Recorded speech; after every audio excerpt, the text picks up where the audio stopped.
He has been labeled as a genius, a prophet, a visionary, and sometimes as an eccentric and dismissed as an utopian dreamer. But in the end, no matter what they say, he's Jacque Fresco, the creator and the mind behind the Venus Project, a monumental work of several fields of knowledge that unify the concept of a new future for the human civilization. Fresco's entire life is perhaps the definition of a second chance, a new opportunity for social progress in harmony with our planet and technology. Mr. Fresco, thank you for being with us today. Thanks for the privilege. Can you give us a brief description of what is the Venus Project? The Venus Project is an attempt to bring world peace and all the nations together. If you don't want war, killing, most crimes, you have to redesign the way society works. You have to declare all the Earth's resources as the common heritage of all the world's people. Then we have to remove the money system, which is basically corrupt. After that, we have to gradually outgrow the need for all the artificial boundaries that separate people. So we have one world working cooperatively toward preserving the environment and all life as we know it. And what is the most single important aspect of this project? A resource-based economy, to declare all the resources the common heritage of all the world's people. Can you explain the distinction between a money-based economy and a resource-based economy? Well, a money-based economy produces incentive, but it also produces incentive for corruption, paying off senators, various corporations buying senators. It's never been a democracy. We've never had a democracy. No nation's ever had it. If you don't have equal purchasing power, you can't have a democracy. How does the Venus Project compare with communism? Communism uses money. It has social stratification. It has banks. It has armies and navies, prisons and police. We don't have any of those. Now let's talk about society. In many of your lectures, you imply that we are conditioned to think in a certain way. Is that correct? Well, if you were raised by the headhunters of the Amazon as a baby, if you never saw anything else, you'd be a headhunter. If you were raised in Nazi Germany, where all you see is Heil Hitler, Deutschland über alles, you'd be a German. So I think all people are perfectly well adjusted where they're coming from. There's no such thing as good or bad people. You're taught to hate certain people, but where they're coming from is normal. If you're brought up in the South, uneducated region, you might become a member of the Ku Klux Klan. You speak with a Southern accent. Where do you get that from? The environment. Where do you get, I'm going to get me a nigger and I'm going to kick his ass? You get that from the environment. It's not that people are good or bad. They're raised in an aberrated or twisted environment. Do you feel that we live in a world of damaged communications that sometimes restrict the language and expression of emotions as well as thinking? Is that correct? Yes. Today, our language is hundreds of years old. That makes it extremely difficult to talk to one another. We talk at each other.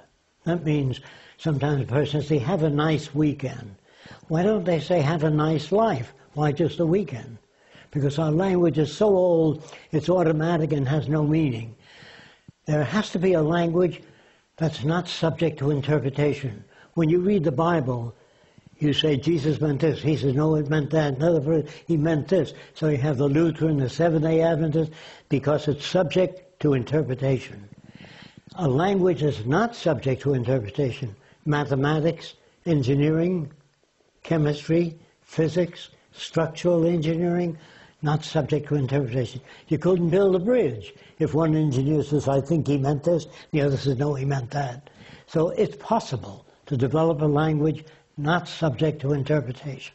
And how do you feel about the term democracy? Democracy is a con game.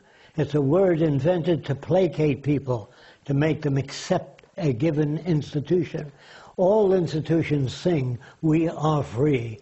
The minute you hear freedom and democracy, watch out.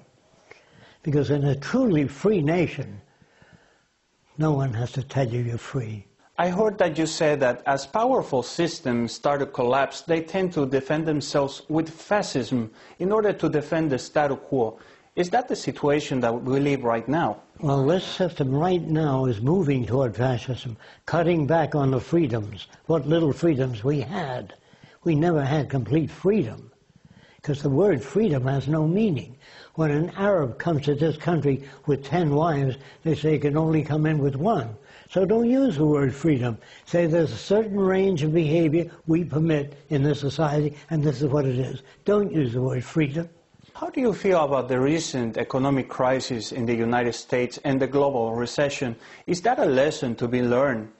No, because it takes a recession, loss of job, and loss of respect for your elected leaders. When that happens, you get social change.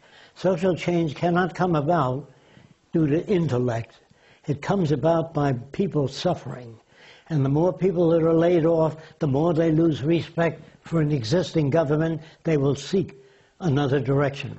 If there are too many people seek a new direction, then the existing government calls upon the military and police to manage society. That's called fascism. Now let's talk about war and technology. In 1961, President Eisenhower advised us against the military complex.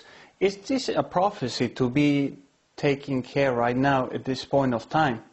Well, I would say that he didn't push it enough. He should have explained it from many points of view. Just saying, beware of the industrial military complex is not enough, because people don't know what that means exactly. Yes, but we have seen the images of the Twin Towers being collapsed to the ground on 9/11. We also have seen the bombs going into the ground of these Middle East countries like Afghanistan and Iraq. How do you feel about this? And what's your perception of the future in the war? Each system wants to perpetuate itself. We don't go to another country to bring democracy. We go there for their resources, oil, metals, cheap labor. We don't go to bring democracy. We took this land from the Indians. We stole it. After we took the land, we took New Mexico from Mexico. Then we took California from Spain. After we stole all the land we need, we put up the sign, "Thou shalt not steal." All nations are corrupt, all of them. Now, one nation knows enough about ecology to handle the problems. All politicians are basically ignorant men, all of them, all the way back in history. Our problems are not political. They were good 100 years ago, but today they're technical. Safe transportation, production of an abundance, making things available to people without the use of money. As long as money exists, you're going to have corruption. No matter how many treaties you sign, no matter how many laws you make, 90% of man-made laws are irrelevant. It isn't laws that we need. People need access to the necessities of life. When that's arranged, they don't steal. Some people say that always come back. Ambition, violence, hatred. What do you think about that? There's no such thing as human nature. Otherwise, we'd still be living in caves if human nature couldn't be changed. It's learned. When your mother says you're a Lutheran, you don't play with that little Catholic boy. So the parents indoctrinate their children. In the future, parents will be educated in how to raise children. You have to raise children because children can learn anything at all. They can learn geology, physics, chemistry, but we give them garbage. We have Mickey Mouse clubs in America. How shameful. We have children and we read to them Dickie Dare and his sheep. On the way he met a cow. Moo moo, said the cow. That's no way to raise children. Do you know they won't listen to you? So why persist on these ideals? Well, because they're brought up not to. In other words, they're brought up to, what's the greatest country in the world? The USA. What's the most inventive country in the world? The USA. But they don't tell us where the printing press came from.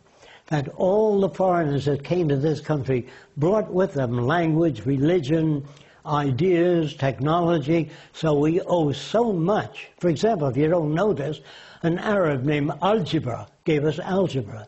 The great museum in Egypt years ago had a library of world knowledge. So we owe so much to so many nations. The separation of nations is dangerous, wrong, and the failure of nations to work together. That's what war is. War is a supreme failure of bridging the difference between nations. There'll be no military in the future. There'll be people who learn. See, soldiers are killing machines. You teach them to kill, and the other nation teaches its soldiers to kill. What I would do is teach soldiers, send them back to school free of charge to learn to become problem solvers. How do you bridge the difference between Saudi Arabia and this country? How do you bridge the difference between Venezuela and another country? That's what's needed. Science applied to government. So far, we have opinions from politicians that know nothing about ecology, safety, engineering, increasing the agricultural yield. They are totally incapable. And the future will look back, the children of the future, say, couldn't you see that the money system had people paid off? Couldn't you see? Wasn't it obvious to you? You say, well, no, we were brought up and we didn't know the difference. Kids will not understand that in the future. Mr. Fresco, I want to thank you for your time. I'm sure our viewers enjoyed our conversation as much as I did. Thank you. Thank you for the privilege.